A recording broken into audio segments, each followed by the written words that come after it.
Ô, Delúbio, Vamos nessa. eu acho que você. Eu não sei, mas eu acho que você não se candidatou a cargo eleitoral alguma vez? Já teve? Você já foi candidato alguma vez? Já fui candidato uma vez em 1986, deputado constituinte. Uau, muito tempo, hein? Há bastante tempo. Muita gente que está nos acompanhando não era nascida. Eu Você comecei a ficava fazer mais. política, Sinara, muito cedo, Sim, pode em falar. Goiás. Era em Goiás naquele momento. Não, eu comecei a fazer política muito cedo, em 1974, 75. Em 74 eu comecei a lecionar. Eu sou professor de matemática, dava aula naquela época, substituindo outros professores. E aí depois eu entrei na rede pública, dando aula, campanha da anistia, depois greve de professores, depois fundação do PT, depois fundação da CUT. Em 86, nós tivemos uma decisão da Central Única dos Trabalhadores de orientação do PT para que todo mundo que pudesse ter representação fosse candidato a deputado federal. E eu aceitei a missão aqui em Goiás, lancei a minha candidatura no mês de, naquela época, podia lançar mais tarde, em final de começo de setembro, que a eleição era em novembro. E aí fui candidato, tive uma votação significativa para a época, mas o PT não conseguiu eleger nenhum deputado federal em Goiás, que era o deputado constituinte. E depois disso, eu fui convocado por um conjunto de companheiros, e eu fiz parte também dessa convocação, de participar da política nacional. Então, no final de 86, eu comecei a fazer política nacional e fiquei, dos meus 70 anos de vida que eu tenho hoje, 40 anos eu fiquei na política nacional, dedicando à construção do PT e à construção da CUT, ajudando o movimento social, colaborando com o movimento social. E eu tive a oportunidade de ter 20 anos de política de sucesso. E 20 anos com alguma dificuldade. Você sabe que nós começamos a trabalhar na primeira na Constituinte, avançamos na Constituinte, 40 horas, a luta por 40 horas semanais, que era uma luta daquela época, era 48 horas, nós reduzimos para 44, agora nós estamos na luta para a batalha do 6 por 1, fim da escala 6 por 1, que o Brasil inteiro está trabalhando, né? Fim da escala 6 por 1. Nós estamos trabalhando, vamos fazer uma grande marcha agora. Nós conseguimos reduzir de 48 para 44. Agora nós vamos reduzir de 44 para 40 horas, jornada máxima no Brasil. E depois disso, nós lançamos o presidente Lula, candidato a presidente nacional, que é o presidente do país, que a disputa com o Fernando Collor. Fomos ao segundo turno. Depois lançamos o presidente Lula em 94. O Lula foi o segundo mais votado. O Fernando Henrique ganhou no primeiro turno, ganhou em 98, ganhou no primeiro turno. E nós fomos construindo o PT, organizando o PT, organizando de norte a sul o partido, trazendo homens e mulheres, jovens, pessoas com experiência. Em 2002, nós fizemos uma campanha maravilhosa, a campanha que permitiu que o presidente Lula ganhasse aquela eleição do José Serra. E nós fizemos um bom trabalho, né? Eu fazia parte do comitê eleitoral, era responsável pela infraestrutura do PT e da campanha, e nós tivemos a aprovação no TSE com louvor na campanha. Então, nós fizemos tudo certinho. O presidente Lula assume, monta o governo. Em 2004, nós tivemos um sucesso total nas eleições, nós saímos de menos de 200 prefeitos para mais de 400 prefeitos naquela época. Em 2002, nós tivemos menos de 200 prefeitos. Em 2004, nós tivemos mais de 400 prefeitos. Saímos de 2 mil e poucos vereadores para quase 4 mil vereadores. Então, foi um crescimento muito grande. Isso chamou a atenção da classe dominante, que veio com aquela mentira, aquela falácia do mensalão. E aí atingiu todos nós, que não era um mensalão, não era uma coisa que tinha algum crime, mas tinha um apelo que dizia o deputado Roberto Roberto Jefferson, e a mídia toda comprou essa versão, e o PT comprava Depo Verde por R$ 30.000. Isso nunca se provou.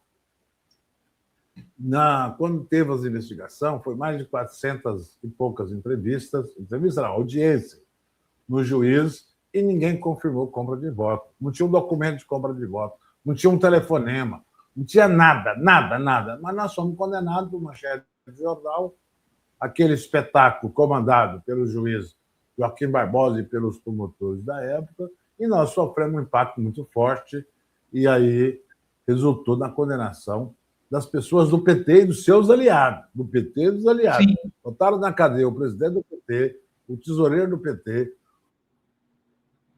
o presidente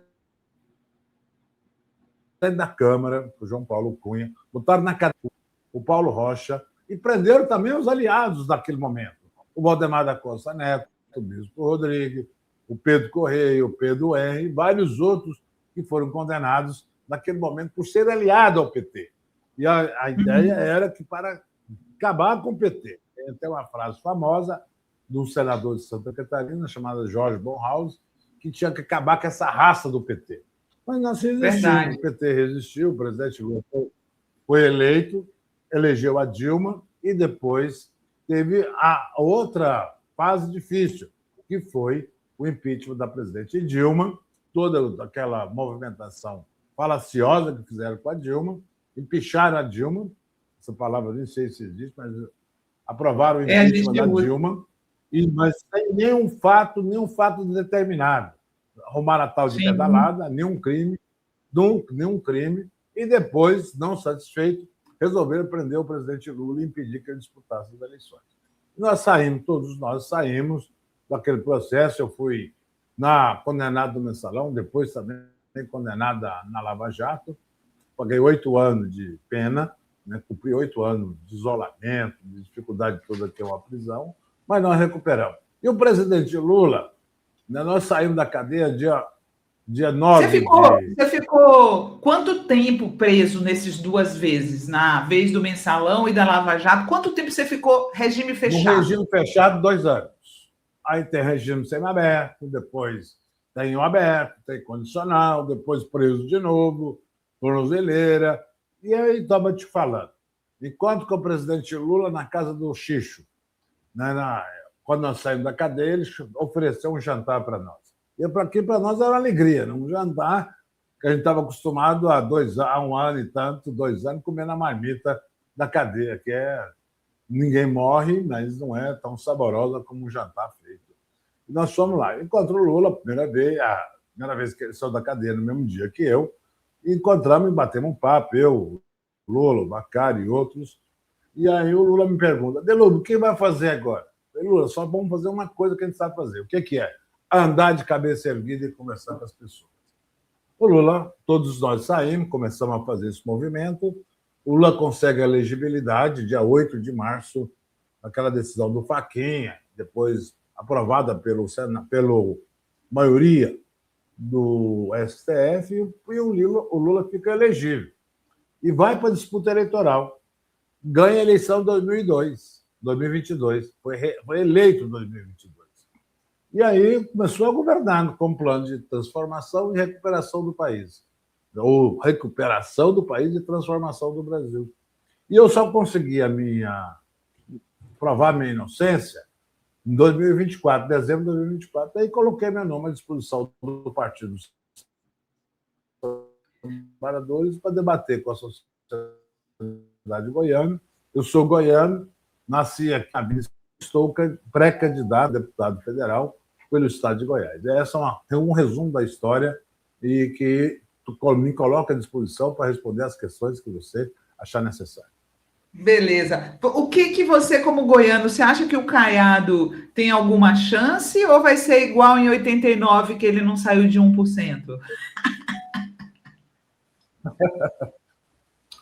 Você sabe que a gente não pode escolher o adversário, né? Eu tenho que escolher o meu time. Meu time é o time do Lula. E vou trabalhar para que o Lula ganhe a eleição. O que a agenda que me preside hoje é a eleição do presidente Lula, a reeleição do presidente Lula.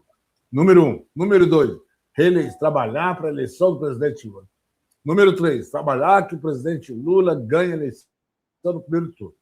Vou trabalhar para isso. O adversário, nós temos 2 adversários declarados hoje. E tem outros também, mais 2 declarados, que é o ex-governador Ronaldo Caiado e o senador Flávio Bolsonaro. Eu não vou dizer que as qualidades de cada um. Eu vou colocar o que nós estamos fazendo para eleger o presidente Lula, fazendo uma frente ampla de partidos, com a sociedade, com o sindicato, com os trabalhadores em geral, com vários empresários. E aqui em Goiás também, nós estamos montando uma frente. Vamos travou, agora travou de trabalhar. vez. Acho que é melhor você sair e entrar de novo. Deu uma travadona aqui. Acho que ele vai ter que sair, gente, e entrar de novo, tá? Porque tá travado. Tá tendo um corte aí, vocês estão vendo bem? Não. Tem que você sair. É melhor você sair e entrar de novo, Delúbio, porque tá falhando demais. Silmara, voltou aí? Você está ouvindo bem? Agora deu uma melhorada, mas está muito travando demais, viu? Ô, Silmara. Está chovendo por aí, que aqui o clima está ótimo aqui em Goiás hoje. Não está chovendo? Não, é o meu, não. Não é a minha conexão, não, é a sua que tá falhando. Deixa eu te falar uma coisa. Você está entrando na campanha agora, depois de muito tempo fora de campanha, né? Você falou que a última vez que você fez uma campanha mesmo foi nos anos 80. Agora é muito diferente, né? Eu sempre trabalhei nos bastidores. Nos bastidores. Mas, assim, como que você vai fazer a sua campanha para deputado federal? Você vai fazer do jeito tradicional ou você vai ficar igual o Boulos aí fazendo esses vídeos?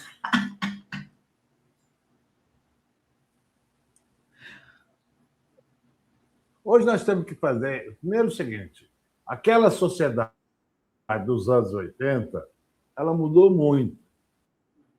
Muito, muito. Muita gente modificou de posição, a economia era um tipo. Antigamente, naquele período, nos anos 80, a maior empresa que nós tínhamos aqui no Brasil era a Auto Latina, a junção da Ford com a Volks. Hoje não existe mais. A Ford, inclusive, saiu do Brasil. Hoje as empresas de internet, o agronegócio, as empresas, outros tipos de empresas de mineração, é outro tipo da economia. E outro tipo de relação. Hoje nós temos que fazer a campanha rua e rede social. Então, a pré-campanha que eu estou fazendo, campanha mesmo só a partir de agosto, aprovado na convenção do partido.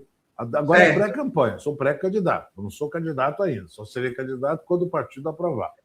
E a pré-campanha eu estou fazendo rede e conversando com as pessoas, que agora você não pode fazer atividade de rua.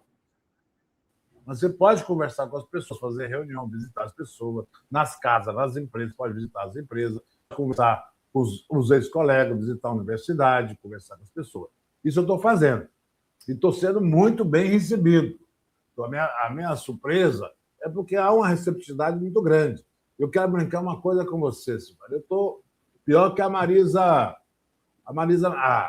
Mendonça, né? A Marília Mendonça fez um grande sucesso, Saudade do Meu Ex, né? E aqui, em tudo quanto é lugar que eu vou, tem ex me procurando. Ex-prefeito, ex-vereador, ex-deputado, né? E conversando com as pessoas. Eu chego na cidade, converso com o prefeito, converso com o pessoal dos sindicatos, visito as empresas. Estou fazendo um trabalho que tem que ser feito. Trabalho de conversar, de dialogar, de ouvir. E eu tenho ouvido muita coisa aqui em Goiás que tem dificuldade. Goiás é um estado muito rico. Goiás tem uma sociedade maravilhosa, um povo humano. O povo goiano é solidário. Mas tem uma coisa aqui que está nos dificultando muito, que é a falta de energia. Não tem energia suficiente. Tem energia no Brasil, tem energia na distribuição, mas na entrega da energia para uma empresa que tem aqui, chamada Equatorial, que tem um conchavo com alguém do governo, porque ela não entrega energia para as novas fábricas, os novos empreendimentos, os novos condomínios. Então, a Equatorial ela não está conseguindo, porque ela tem que mudar a sua rede, ampliar a sua rede. E ela não quer fazer isso. E o governo do Estado, que é responsável pela concessão, não faz nada. Deve ter algum conluio ali do governador que saiu, do governador que entrou agora, o filhote do governador, que o Daniel é filhote, não é filho do Baguito politicamente, ele é filhote do Caiado.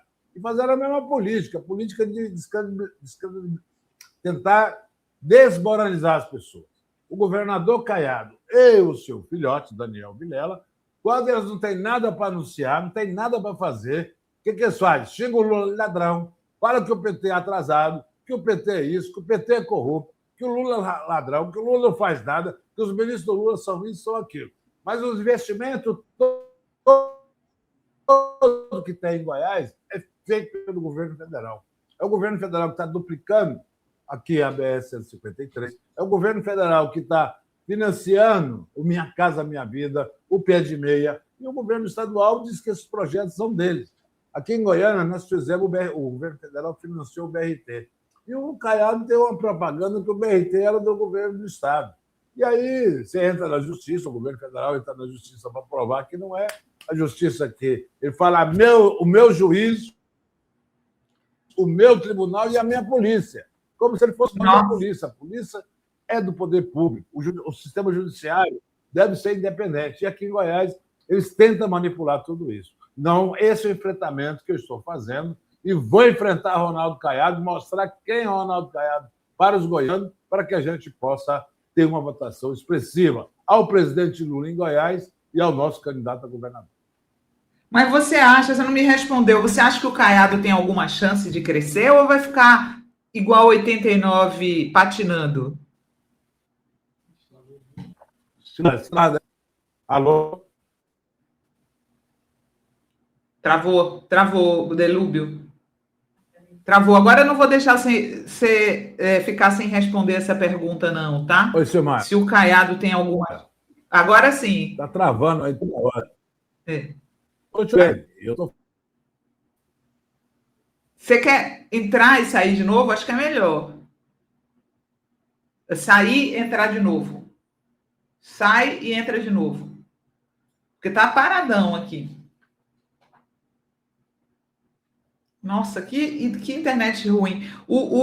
A Samanta, assessora do Delúbio, disse que a internet estava ótima e aí agora deu esse problema, né? A gente depende da internet, né, gente? Não tem jeito. Aí do vídeo perguntou se tem algum político do PT preso, condenado por Joaquim Barbosa. Não tem mais nenhum, né? Porque esses processos foram cancelados, viu, Eduviges? Deixa eu ver se o Delúbio entra de novo aí, fica melhor. Porque o Caian está dizendo que a internet já estava bem ruim antes. É ruim, né, gente? Frustrante quando a gente está entrevistando a pessoa e a internet fica ruim, né? Codibelli fala Lula para presidente, senadores e deputados que sejam alinhados ao Lula. Do vídeo diz, obrigado, Sinara, por trazer pessoas relevantes na política do teu programa. A gente variar um pouquinho, né? Vocês sabem que eu gosto muito de falar de cultura aqui na sexta. Mas também tem que falar um pouco de eleição, né? Esse ano vai ter sempre. Ó, já estão entrando de novo aí. Vamos ver se agora fica melhor. Eu quero essa resposta do Delúbio, se ele acha que o Caiado tem alguma chance, porque tem aquele vídeo famoso do Lula na eleição de 89, falando, Caiado, quando você começar a pontuar nas pesquisas, eu faço pergunta para você no debate, né? Caiado terminou a eleição de 89. Deixa eu dizer para vocês. A votação do Caiado em 89.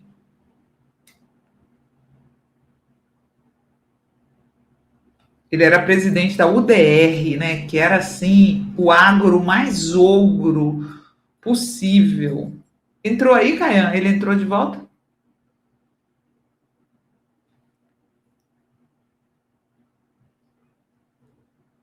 Resultado: 0,68%. Ficou em 10º lugar.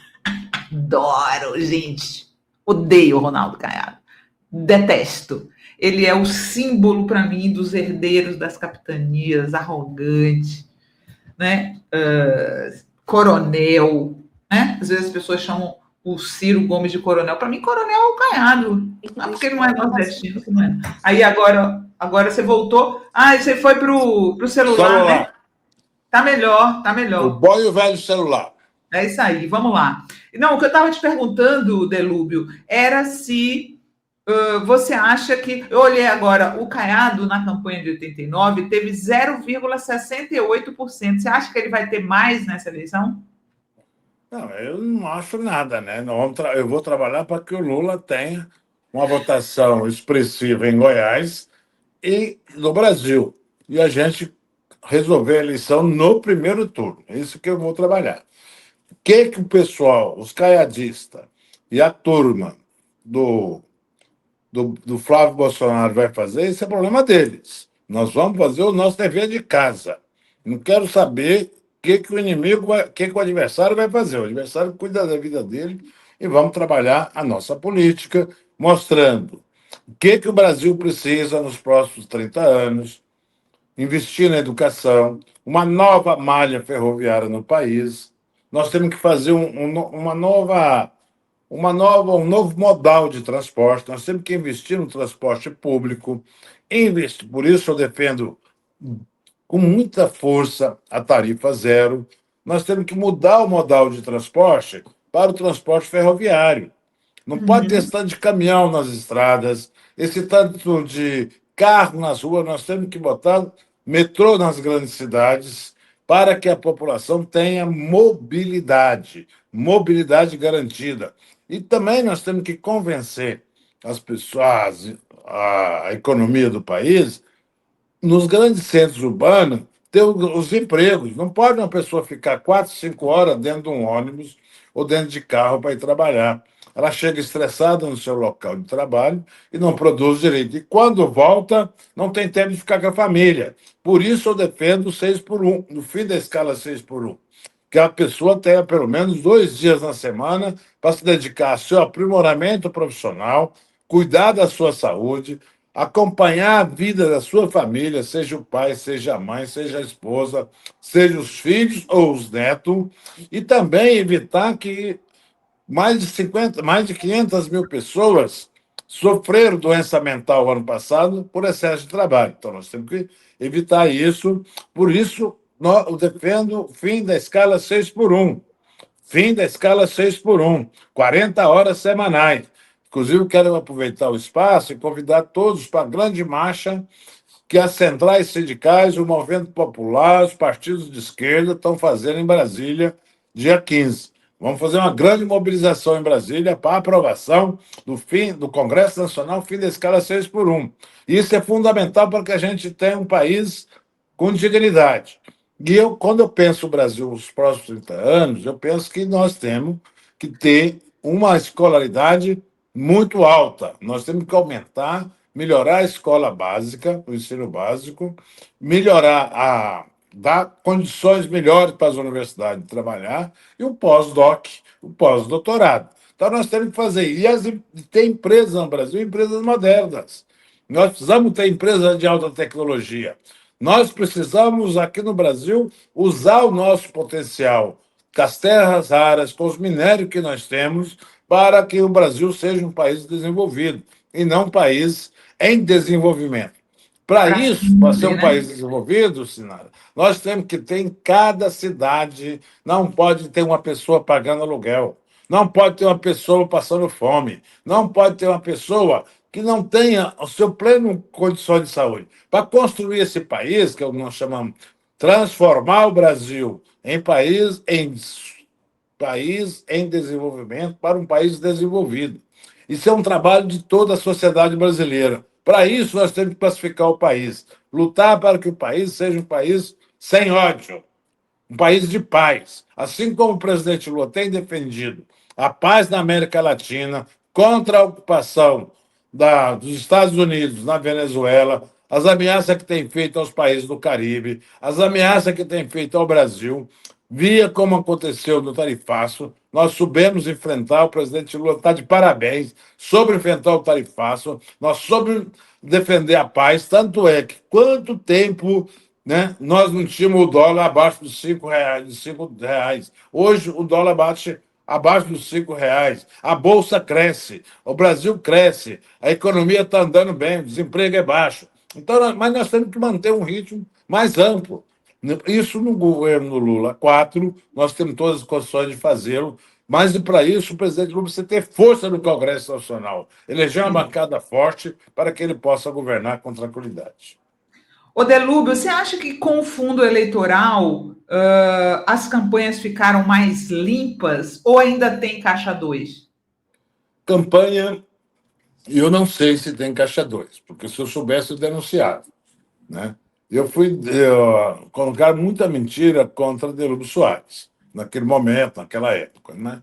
Eu não quero fazer acusação a ninguém.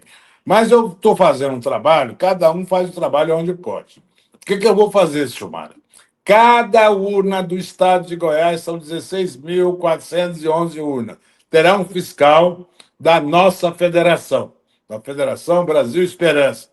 Cada colégio vai ter um delegado para evitar compra de voto. E nós vamos trabalhar, né? Já estamos mapeando quem são os promotores, quem são os juízes, quem são os delegados, para saber de compra de voto. Nós vamos denunciar e vamos procurar caçar, pedir ao Ministério Público que peça a cassação das pessoas que estão comprando voto, estão fazendo corrupção eleitoral. Nós não podemos permitir que pessoas comprem o voto, porque o voto é a coisa mais importante que a pessoa tem. Mais importante, o meu voto vale igualzinho o voto do brasileiro mais importante hoje. O brasileiro hoje mais falado no Brasil chama-se Neymar, porque a metade quer que ele vá para a seleção, a outra metade quer que ele fique jogando no Santos. Eu estou na turma que ele tem que ficar jogando no Santos. Então é o mais famoso do Brasil hoje. Então, o meu voto vale igualzinho dele. E o voto do Neymar vale igualzinho o voto do filho do frentista. Então, o nosso voto é muito importante. O voto seu é tão importante quanto o voto da Anitta, mas também é tão importante quanto o voto de uma coletora de resíduo sólido ou de uma pessoa que trabalha na roça. O nosso voto, nós temos que valorizar o voto. Então, não podemos aceitar compra de voto. Então, eu estou fazendo esse trabalho, estou conclamando, né? Já estou arrumando os fiscais, já tenho uma comissão, eu já tenho mais de 2.000 fiscais credenciados. Para chegar no dia da eleição, nós vamos fazer um movimento muito forte para evitar a compra de voto. O fundo eleitoral, ele é usado como muito... É muito importante o fundo eleitoral, mas ele é muito...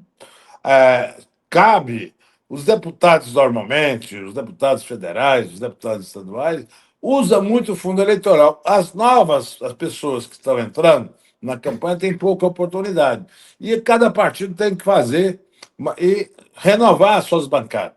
O PT precisa renovar, ampliar a sua bancada e renovar. Renovar as ideias e renovar também, dar um fato das novas gerações ocupar cargos importantes. Aí em São Paulo, nós temos um exemplo da Luna Zaratini, muito importante.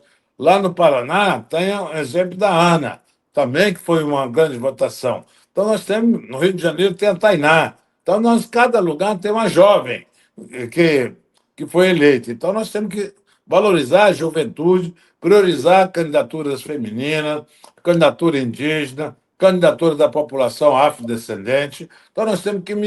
o Congresso Nacional ele tem que escurecer o Congresso Nacional. Não pode ser só branco, só branquinho. Tem que ter também pessoas de outras etnias. Então, nós temos que trabalhar isso e ter a representação colorida, como o Brasil é um país colorido, né? Na Bahia, no Rio de Janeiro, aqui em Goiás. E nós temos que valorizar a nossa etnia. Então, acho que tem que trabalhar nessa direção. Eu acredito que o fundo eleitoral é importante, mas ele não é a solução para todos os problemas, porque tem muita gente que usa o poder econômico para se eleger. ainda, né? Ô Delúbio, qual que você acha que vai ser a principal dificuldade do Lula nessa eleição? É a mídia? São as fake news? O que você acha que vai ser a maior dificuldade do Lula? Olha, você viu que antigamente tinha um negócio chamado mentira, né? Não tinha um negócio chamado mentira? Todo mundo mentia, Tinha. né? E nós somos vítimas de mentira, né? O Lula, na primeira eleição, foi vítima de três grandes mentiras no segundo Sim. turno contra o Collor. A mentira da que a Miriam, Da a mãe Lurian. da Lurian, né? Uhum. Foi para a televisão, paga pelo irmão do Fernando Collor, Leopoldo Collor. Teve a mentira do comício de Caxias, que num comício que o Collor não tinha ninguém, aí ele vestiu camisa nas pessoas e disse que era o PT que quebrou aquele comício e botou fogo no caminhão. Isso saiu na Globo. Depois teve a prisão o sequestro do Abílio Diniz e a manipulação do debate. Então, fizeram uma banda de. Hoje, né, todo mundo sabe, o Boni contou, outros contaram, outros repórteres, todo mundo contaram a manipulação que foi o debate Lula-Collor, o último debate. Então, a mentira sempre existiu na política. Nós superamos várias coisas disso. Várias coisas disso. Agora, é necessário superar as mentiras. Hoje a mentira virou um nome bonito, é fake news, né? Fake news é mentira. E antigamente você tinha perseguição judiciária, hoje chama lawfare. E Delúbio Soares, Luiz Inácio Lula da Silva, Zé Disseu, nós somos vítimas de. Teve um lawfare, prisão contra Delúbio Soares, contra Zé Disseu, contra Lula, baseado em fake news. Né? Nós vimos qual foi a falsidade da 13ª Vara e o que o STF fez no julgamento do Mensalão. Não julgou pela capa do processo. Não conteúdo, não tinha uma prova. E eu fui condenado a 8 anos, e outras pessoas foram condenadas. Então, nós temos que enfrentar esse cabeça erguida. Nós superamos muita coisa e temos que superar o desafio de reeleger o presidente Lula no primeiro turno para que ele tenha força para enfrentar os banqueiros, para que o presidente Lula tenha força para enfrentar o Trump, para que o presidente Lula tenha força para ampliar o mercado internacional do Brasil, trazer novas empresas para financiar a economia, financiar a energia mais barata, limpa. Nós precisamos ter fábrica de carro elétrico no Brasil, fotovoltaica. Nós temos que modernizar o país. Nós temos que ter trem de alta velocidade no Brasil. Nós Mas, precisamos Delúbio, trazer. você não respondeu qual será a principal dificuldade do Lula nessa eleição. O que você acha? Vai ser a mídia? O que o Lula vai enfrentar? Que tipo de sujeira que o Lula vai enfrentar nessa eleição que você se preocupa mais? Depois de tantas eleições que nós participamos, né, qualquer coisa que vier, nós vamos tirar de letra, como diz aqui em Goiás. Vamos superar isso, não tem problema.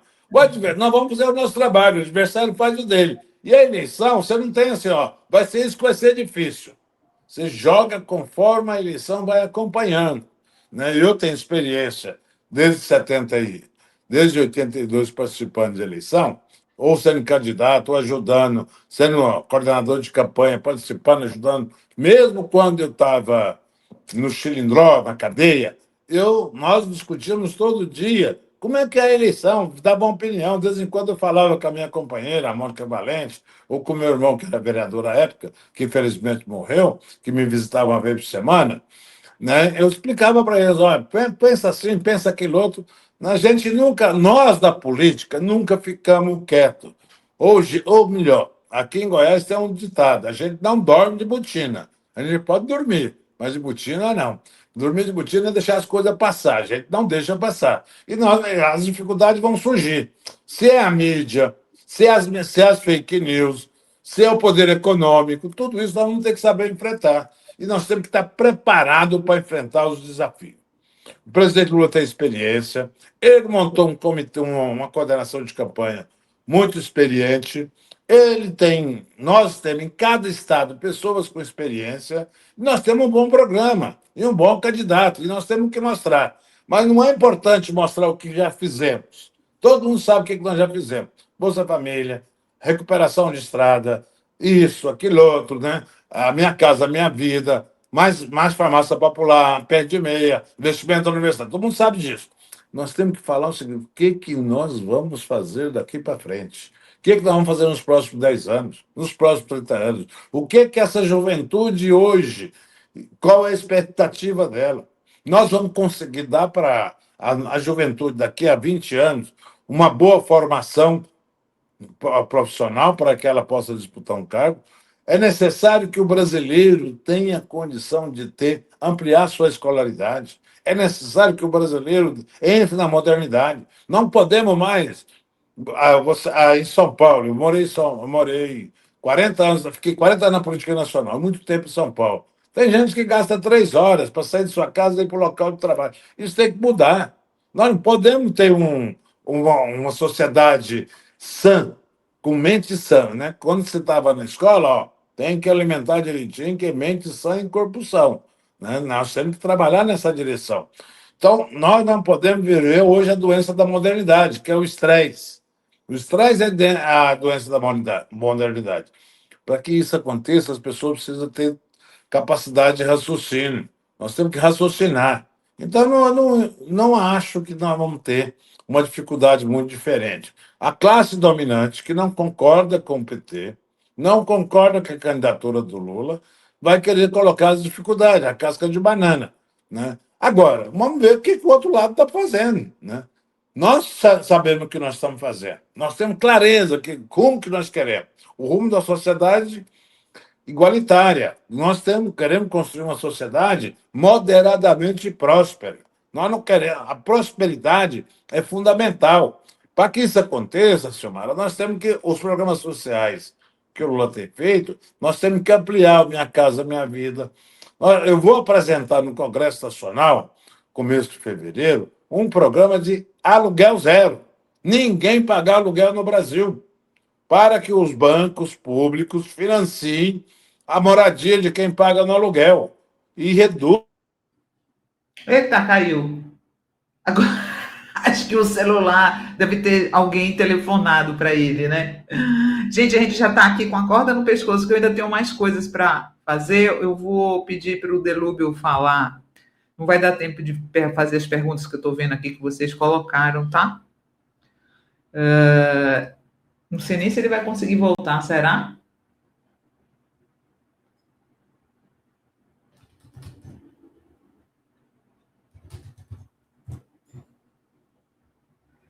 Caiu, hein? Caiu o Delúbio. Nossa, gente, a gente fica aqui dependendo dessa internet, né?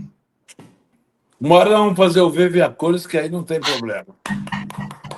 Ô, Delúbio, deixa eu fazer aqui uma última pergunta para você. Né, muito se falou na época do mensalão e tal, e o Bolsonaro fez essa história do orçamento secreto. O orçamento secreto, sim, que é a maior roubalheira, né? Que a pessoa pode mandar uma emenda e ninguém sabe para onde é que foi, né?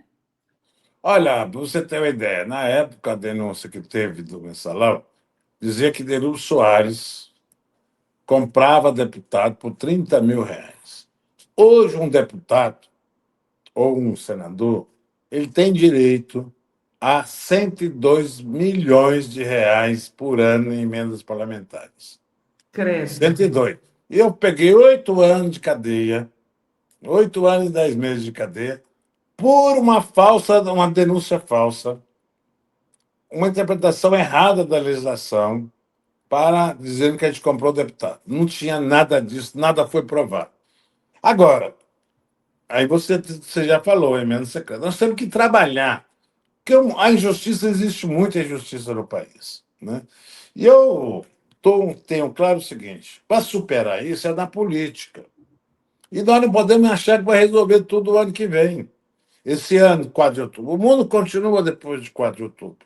Nós vamos continuar depois de 4 de outubro. E vamos enfrentar nas coisas, vamos debatendo. Esse negócio de falar isso, falar aquilo outro, quem chamava a gente de ladrão, de corrupto, está lá, quietinho, gritando: olha, não posso ficar aqui, eu estou doente, tenho que ir para o hospital, tenho que ir para casa, né? Aquelas pessoas que bagunçaram no dia 8 de janeiro de 2023, 2023, Isso. 2023, estão lá pagando a sua pena, porque erraram, tentaram dar um golpe. Nós não podemos ter complacência com golpista. Não podemos ter complacência com golpista. E você sabe disso, né? A sociedade sabe disso. E nós temos que trabalhar o seguinte, para evitar ficar de olho aberto. Nós sofremos muitos golpes. O Brasil sempre teve um golpismo muito forte no Brasil. Nós temos que superar isso. Por isso, nós temos que olhar a história. Nós vimos aí a história no passado. Vimos o que aconteceu no começo do governo Lula. Pacificar o Brasil significa que as pessoas têm que acatar as resoluções da Constituição brasileira. Nós temos que acatar as leis, encontrar as condições. Por isso, eu quero fazer uma eleição aqui em Goiás, com clareza, com debate. Não vou fugir do debate. Estou indo para tudo quanto é canal de televisão, de jornal, podcast, tudo que me chama para eu estou conversando, para mostrar à sociedade que nós temos que enfrentar de cabeça erguida, com a fé, com humildade, 2 ouvidos para ouvir, uma boca para falar. Nós temos que ter humildade política. E tem uma coisa, Wilson, que eu gosto muito, uma frase do Sócrates, o pai da filosofia do Ocidente, que ele dizia, o Platão que escreveu sobre ele, né, sobre as frases dele, a mentira não vive o suficiente para envelhecer. Só que a mentira contada várias vezes, ela não vira verdade, mas ela bagunça a vida das pessoas. Eu fui vítima de mentira. Peguei 8 anos de cadeia, mas depois mais 6. O presidente Lula foi vítima de mentira. A presidente Dilma foi destituída do governo por uma mentira. Então, as mentiras, elas bagunçam muito a vida das pessoas. E tem muita...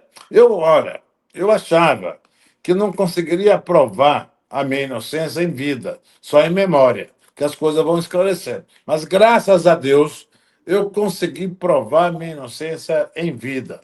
E agora eu quero debater com as pessoas, assim como o presidente Lula está debatendo, né?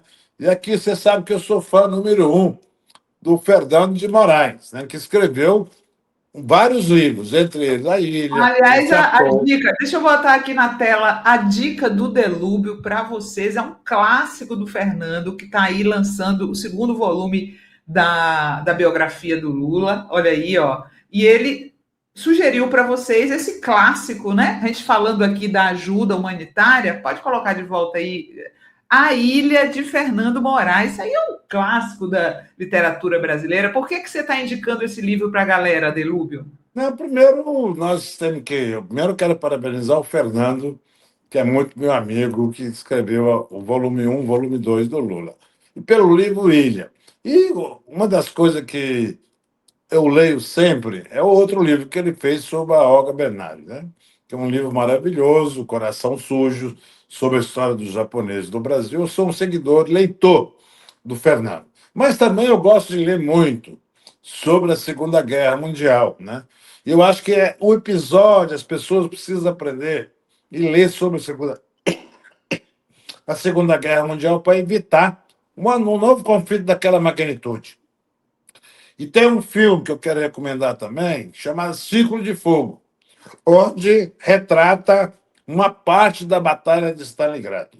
Foi a batalha que virou, que ali começa a derrota do eixo, ali começa a derrota dos nazistas.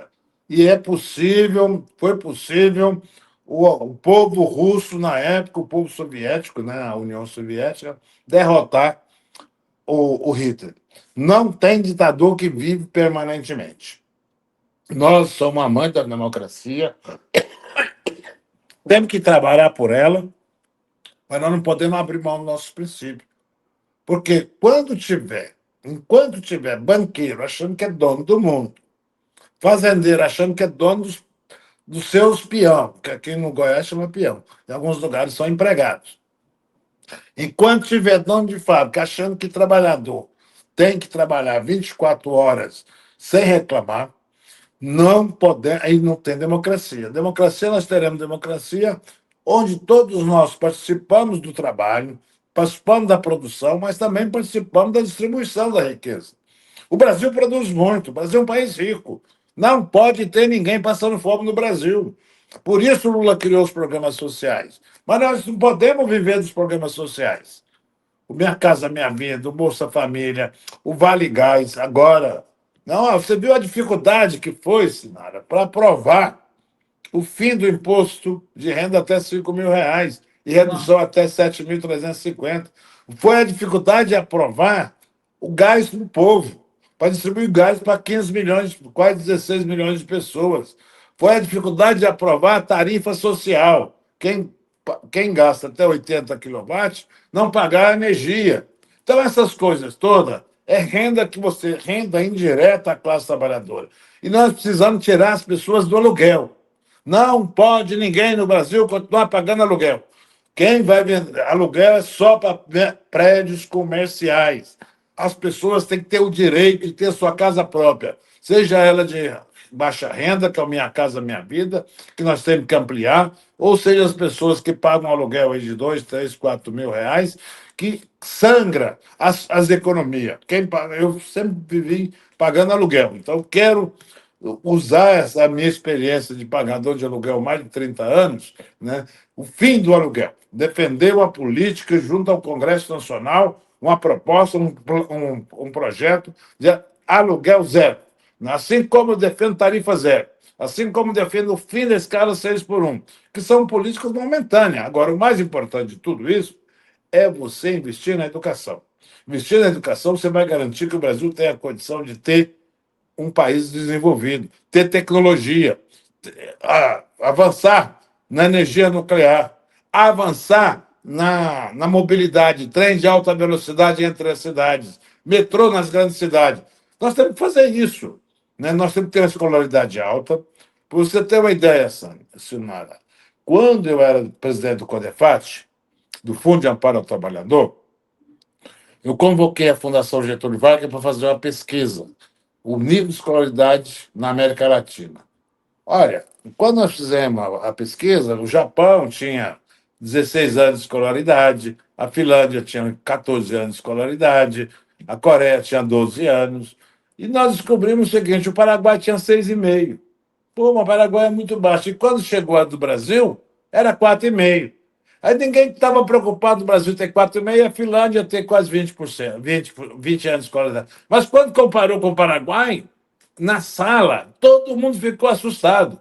Como que o Brasil, dessa potência, né, tem menos, os brasileiros têm menos escolaridade, menos tempo de escolaridade do que os paraguaios. Naquela época, nós tínhamos 4,5, o Uruguai tinha 7, a Argentina tinha 6. Então, nós temos que ter o seguinte: tem que aumentar a escolaridade do brasileiro para que a gente tenha condição de ter tecnologia, ter cientista no Brasil. Todos os cientistas que ganham prêmio têm que sair do Brasil, lamentavelmente. Veja o Nicoleles, que é o maior cientista que nós temos no Brasil, está trabalhando nos Estados Unidos há 30 anos. Tinha que estar trabalhando aqui, produzindo aqui. Nós temos que desenvolver... Infelizmente, eu vou ter que encerrar, Delúbio. A gente está aqui com achei que estamos começando. Olha, muito obrigada, boa sorte, viu, querido? Vou te chamar mais vezes. Eu estou à sua disposição. Da outra vez eu vou ver se arrumo uma conexão melhor do que essa para não ficar caindo toda hora. Um grande beijo para você, um grande abraço e muito obrigado. Obrigada a você. Tchau.